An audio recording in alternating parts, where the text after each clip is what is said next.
My name is Geoffrey Lewis Haskins, and my childhood was that of a comfortably off, well looked after child of a North London suburb. I was inspired at a very early age. Boys of my age at that time, as they grew up just after the First World War, were inspired to a life of travel and adventure. That was what all the literature was about. We read. The authors, everything was pointing towards culling the huge number of young boys that were needed for Britain's enormous merchant navy and large navy. And we were sort of fodder for that and eagerly followed that.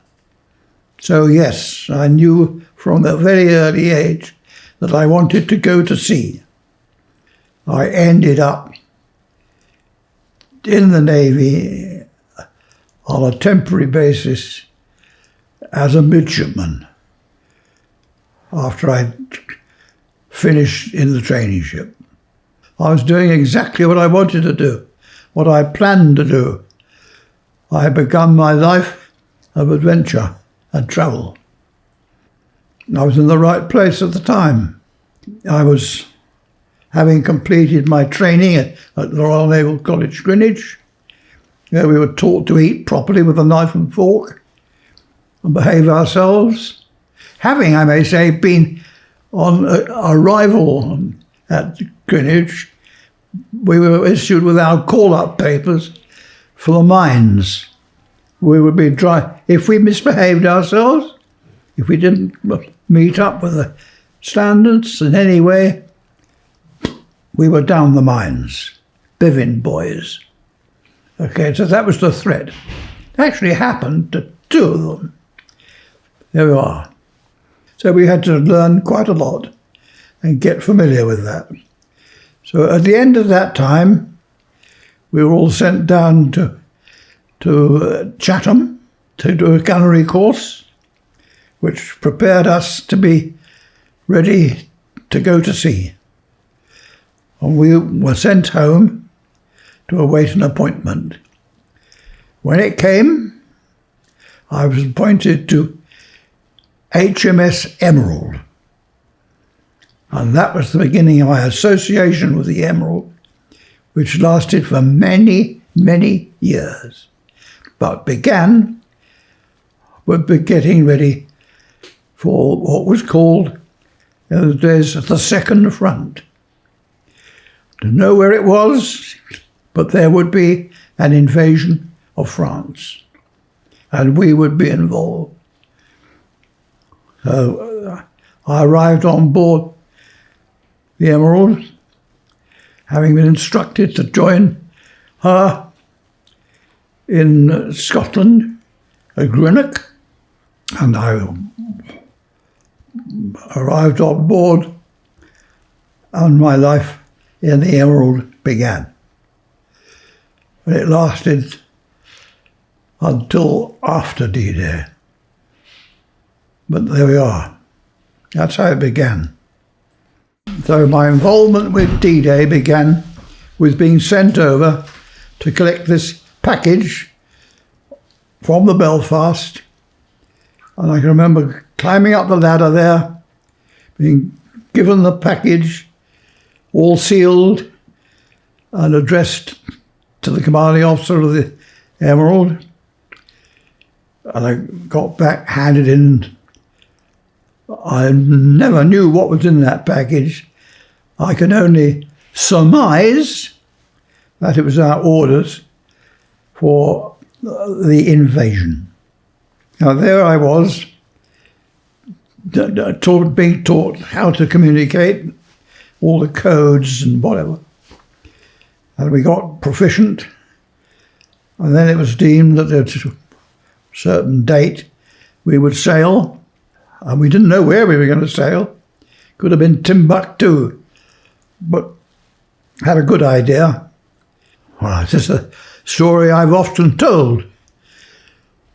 After we opened the bombardment eventually, and we were delayed, of course, by the storms in the channel, but eventually we crossed over with the other 5 cruisers, I think, which had been selected to be the bombardment cruisers, most of them old, because they were expendable.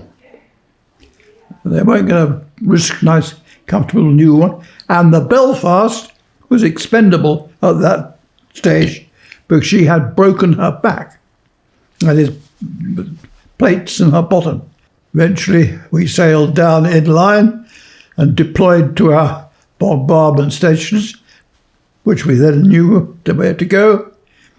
And on the appointed time, at 6 or 6:30, we opened fire on our selected targets.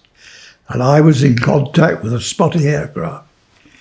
2 aircraft, 2 Spitfires they were, would circle the target. One would do the spotting, and the other would cover the spotter's tail. Now they went in pairs. And we went on doing that until we had destroyed the first target, which was a gun emplacement. And at that lull, I had a clue where we were in France. I came up on the bridge, and I picked up a pair of binoculars that the lookout had. I looked on the beach. Now, this is the classic moment. I said, "That is Arromarsh." And the captain, who was standing on the bridge, those days we had open bridges, you know. He was standing on the bridge, W.S. Wiley, his name. He turned around and he said, "How did you know that?" I said, "We had a family holiday there in 1938. And I can remember, that's the Hotel Normandy." There was silence. I felt pretty good after that. But they didn't think much about that. Boastful fellow. But anyhow, that was my moment. It was drummed in our ears. Ours was not the reason why. Do as you're bloody well told. Get on with it. Whatever task was thrown at you, do it. So we did it. And so it went on. The second time across, we were hit by a bomb. Terrible story. It was an evening, and we had warning that there were a German aircraft going to attack us. Oh, we made smoke. We made smoke from the funnels, and we also had smoke pots around the ship, which were lit, which smoke came out, and we were wreathed in smoke. Unfortunately, nobody had told us to take the tops off these pots, so they glowed red. The German aircraft could very well see what he was targeted with. He came and he landed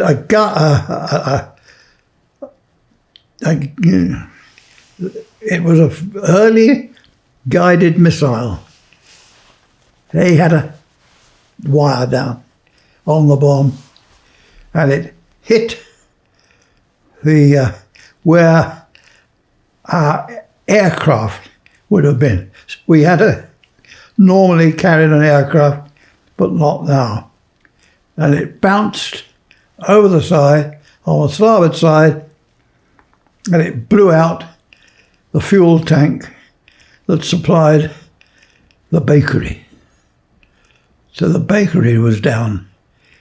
The ship was damaged, while repairs were affected, controls were leaked, but we were a bit stuffed at that point. But we carried on with bombardments.